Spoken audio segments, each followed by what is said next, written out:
जय जगन्नाथ मु नालू आपण मानक स्वागत जनाऊँच एनपी नालू ब्लॉग को। आज हूँ 10 जनवरी मास मंगलवार। आज सकाळर कौन टॉप न्यूज रही आपण मैंने जानापी चाहूले आम चैनल को एवं ही सब्सक्राइब कर बेल आइकन को ऑन कर रखु जहाद्वारा कि लेटेस्ट वीडियो यही चैनल आपण मैंने पाइपर। चलतु आज सकाळ टॉप न्यूज कौन रही जानी नवा। आज भुवनेश्वर राउरकेला को उड़िला विमान जानतु टिकेटर मूल्य।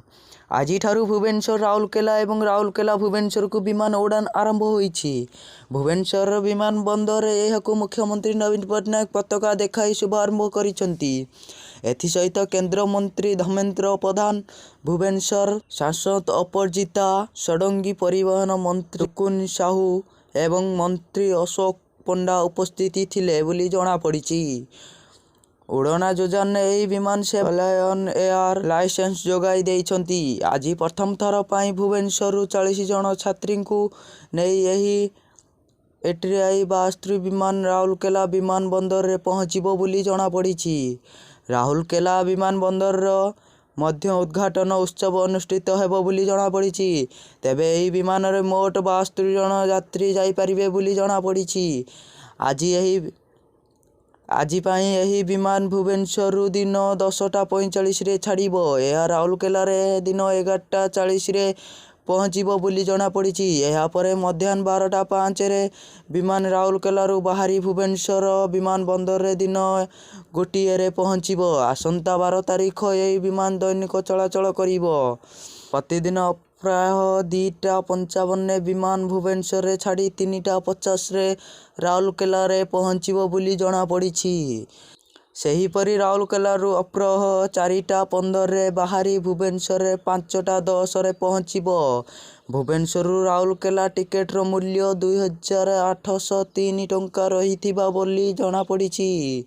राउरकेला रु भुवनेश्वर टिकेटर दाम 2721 टଙ୍କା रही जना पड़ी। ठारू मिलिबो त्राही। मंगलवार ठारू राज्य रे कमिबो शीत।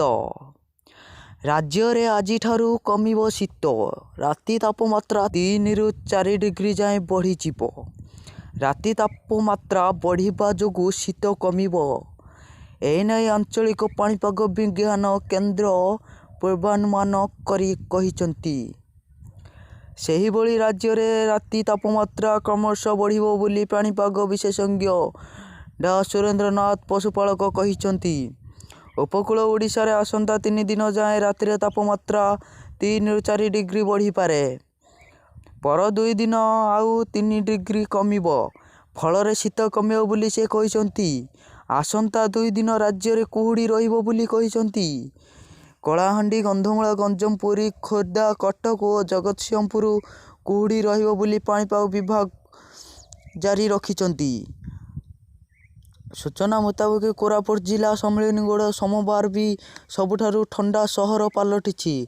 एठार राति तापमात्रा 3.7 डिग्री रहिबो। गतकाली तुलन में एठारे तापमात्रा 2 डिग्री बढ़ी। तथापि जाड़ू निस्तार मिलनी।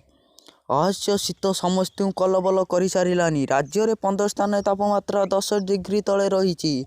सम्मिलनीगुड़ा पर केरल रे राति तापमात्रा 4.3 डिग्री रही। फुलबाणी रे 4.9 डिग्री रही। 5 डिग्री रही। कोरापुट रे 6.5 डिग्री रही। सुंदरगढ़ रे 7 डिग्री। भवानीपाटन रे 7.5 डिग्री। तिरिंगीबाड़ रे 7.5 degree. Dhenkanal 7.5 degree. Jharsuguda 7.8 degree. Keonjhar 8.4 degree. Balangir 8.8 degree. Sonpur 9.1 degree और महिषापटर तापमात्रा 9.8 डिग्री रही बोली गतकाली तुलना करा जायछि। आज किछि स्थान रे तापमात्रा 1 ରୁ 2 डिग्री जाए कमिबो। आउ किछि स्थान रे तापमात्रा पुणी खसिबो।